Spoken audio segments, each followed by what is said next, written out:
Hey guys, this is Siri speaking, and today, like I've shown in the video title, I'm sharing 5 major tips you must know when learning English. Back to when I was learning English, I faced a lot of confusions and frustrations just because I didn't know these 5 things. So if you're interested, I'm here to help you save your time and energy in just 7 minutes.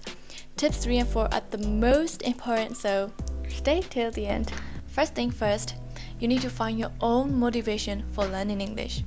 Pause this video for a while, think a bit, and answer my question that I'm going to ask you right now. Why do you want to learn English? Gain confidence, career advancements, study abroad, or just to get an English certificate? If your reason is just because everyone else is doing it, this wouldn't be a strong enough inspiration for you to make a long-term commitment. Some learners miss this point and find it really tough to stay motivated, and later, they quit. For me personally, my goal is to become a fluent non-native speaker and live in an English-speaking country. Now you got a reason to be an English enthusiast, but first thing you must do before starting to learn English is to test your level.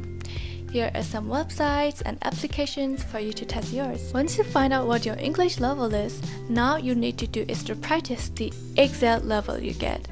Let's say your results indicate pre-intermediate. Don't try to hop on to the intermediate level, which is higher than your current level. That's what's mistaken by most of the English learners. So you get your results, and now you're ready to start learning English. But what are you gonna do? Self-studying or taking courses? This is such a major dilemma for most of the learners. If you have enough courage and confidence to self-study, it's totally up to you, and I'm not gonna stop you.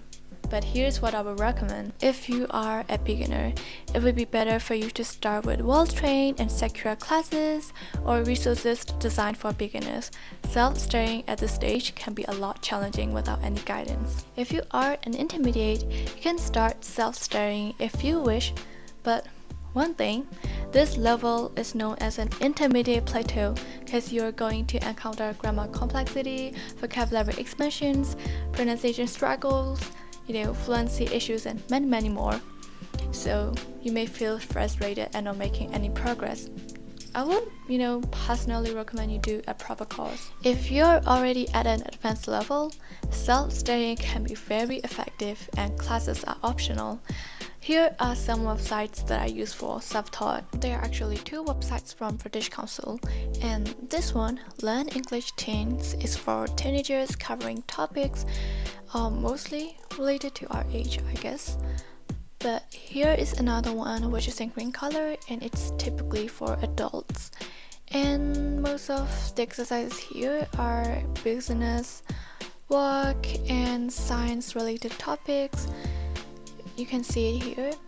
And lastly, this website helped me a lot with my grammar, and this is one of my favorite sites to study. But you can also take a course if you wish so. There is a question a lot of English learners ask. How long should we spend learning each level? 6 months? A year? Or just a couple of months? Whether you can reach a certain level in a given amount of time depends on how many hours you study a day. There is a reference table for every level calculated in study hours. Let's make it clear with an example. According to a graph from Education First, here's how many hours we need to study to improve our English. Okay, let's say 2 friends are in the same class, aiming to level up from B1 Intermediate to B2 Upper Intermediate. Person A only studies during class hours, which is 2 hours a day and 4 days a week. Since most classes last 3 months, Person A gets about 96 hours of study.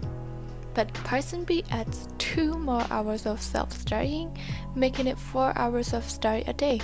After 3 months, Person B gets 192 hours, which is twice as much. Since we need to study 150 to 200 hours to make this level up, Person A's study time is insufficient. Now you see, though they both finished the same class, Person A might not level up to upper intermediate and could get stuck. Remember, the more exposure you have, the faster you level up. There's one last thing that every English learner gets wrong. Is English a subject or a language? This is a major factor you need to know when learning English. We all had to learn English as a subject when we were younger, right? Memorizing vocabularies, grammar patterns, essays, and letters. I bet we were scared of English at the time. So here in this website Think English, which explains the big difference between learning English as a subject versus learning English as a language. It says, when you learn English as a subject, you're taught only to understand the rules of the language and not to use the language to communicate effectively.